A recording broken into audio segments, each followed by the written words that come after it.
Hello, kumusta mga kababayan? Magandang araw po sa ating lahat. Sa video nito ay mag-chichismisan muna tayo. Meron lang akong gustong i-share sa inyo. Meron doon sa mga kababayan natin na paalak na pumunta sa Poland or mag-apply ng trabaho dito sa Poland. Kasi medyo may mga pagbabago po kasi ngayon. May mga bagong sistema na ini-implement ang Poland government na sa tingin ko ay related to doon tungkol sa mga pagbabago about sa batas dito sa Poland. Mga pagbabago ng batas dito sa Poland para sa mga immigrant worker.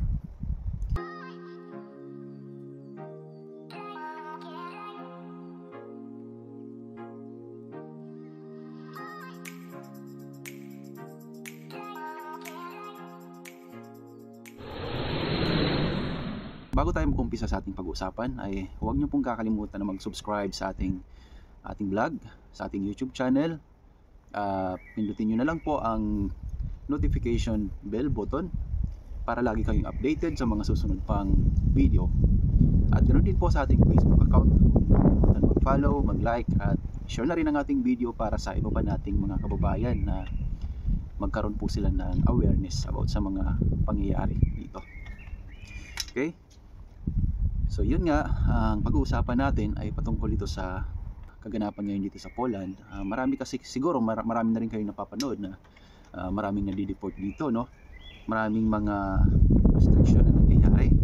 Manlamig. So ang totoo po talaga na may mga nangyayari ngayon na paghihigpit dito sa Poland patungkol ito sa mga illegal immigrant, yung mga undocumented na worker dito sa Poland, or yung mga pumasok dito na walang papel, walang visa, walang TRC or illegal immigrant nga. So ito, ginagawa ito ng Poland hindi lang patungkol sa mga OFW or sa mga kapwa natin Pilipino, kundi para naman lahat naman inistriktuhan na lahat ng mga immigrant dito from Ukraine, from ibang European country na tumawid dito. So sa palagay ko, itong ginagawa nila ay hindi naman talaga alarming, kundi nililinis lang nila yung mga pagkakamali dati. Kasi nung time nga na naging open sila para sa mga dayuhan, para sa mga immigrant, ay sobrang luwag nila, di ba guys? So yun ang nakikita kong punto dito. Sobrang luwag nila to the point na umabot sa uncontrollable na sitwasyon. Like nandoon na yung mga illegal trafficking, sa human trafficking at saka yung mga pagbebenta ng mga work permit, yung mga ganan, about corruption. At nagkakaroon na rin ng mga crime dito, hindi lang patungkol sa mga Pilipino, no, kundi pati sa ibang lahi. So nagkakaroon ng mga pangyayaring ganon dito sa Poland. Kaya naintindihan ko kung bakit ganon na lang nag-react ang Poland government, kasi nga ang gusto nila na safe ang kanilang bansa, mamamayan, at hindi po prone sa mga terrorist or something makakasira ng kanilang, maglalagay sa kapahamakan ng kanilang mamamayan. 'Di ba? So naintindihan ko 'yon. Ngayon, kung bakit ko kinikwento sa inyo 'to, kasi marami pa rin sa ating mga kababayan ang nais na pumunta dito sa Poland or makarating sa Europe. Ganyan. At sabi ko nga kanina, kayo nang bahala mag-judge, basta ikikwento ko sa inyo yung mga pangyayari dito. Kasi ang nangyayari dahil nga sa paghihigpit ng Poland, so halo-halo na, nandun na yung mga naipit nating kababayan, mga aplikante papuntang Poland. Naipit sila sa sitwasyon na kasagsagan ng paghihigpit dito. Dahil nga sa iniimbestigahan ng government, ng Polish government, ang mga illegal activities like yung pagbibenta ng mga work permit. Diba? So isa yon sa mga dahilan. Kaya ang advice ko sa mga mag-a-apply papuntang Poland na pag-isipan niyo munang mabuti, kasi sa ngayon, dati kung mahirap makapasok dito, it takes a month or minsan lumalabas pa ng isang taon. Ngayon, sa nakikita ko, mas lalong umirap, mas lalong naging matagal at pahirapan, at marami nang nadi-deny sa mga visa appearance, sa pagkuha ng visa, dahil nga sa mga kumbaga dati pang bantya ng mga illegal activities. Ang kadalasan kasi na rason kung bakit nadi-deny tayo dahil sa lack of supporting documents. Like for example, yung isang company dito sa Poland ay nag-recruit ng tao sa ibang bansa.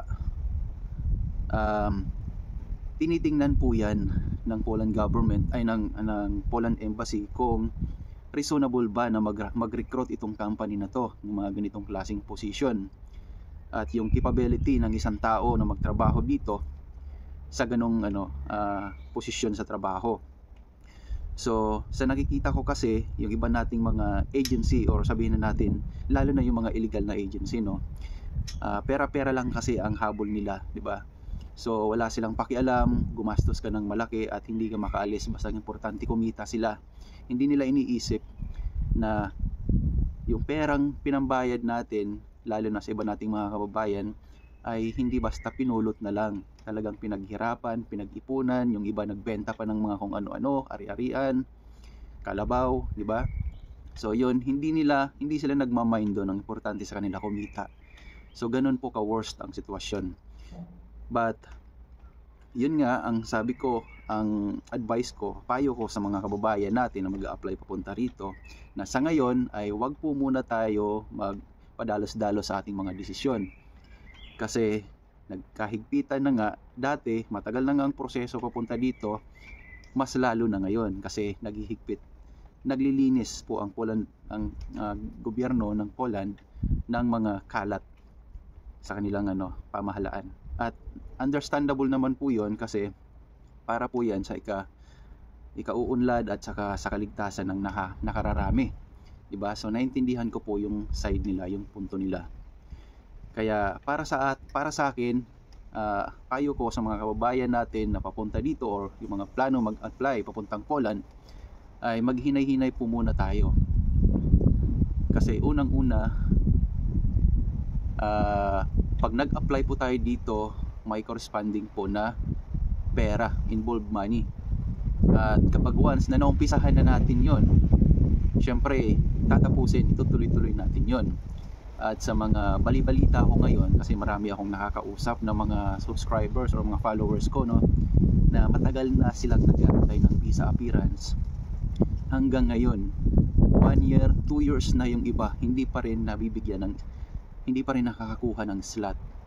At ang mas worst pa doon, kasi dumarami ngayon yung case ng tumataas ngayon yung refusal sa pag-a-apply ng visa papuntang Poland, working visa. Okay? So ganun po ang nagiging sitwasyon ngayon, para lang magkaroon kayo ng awareness. Kasi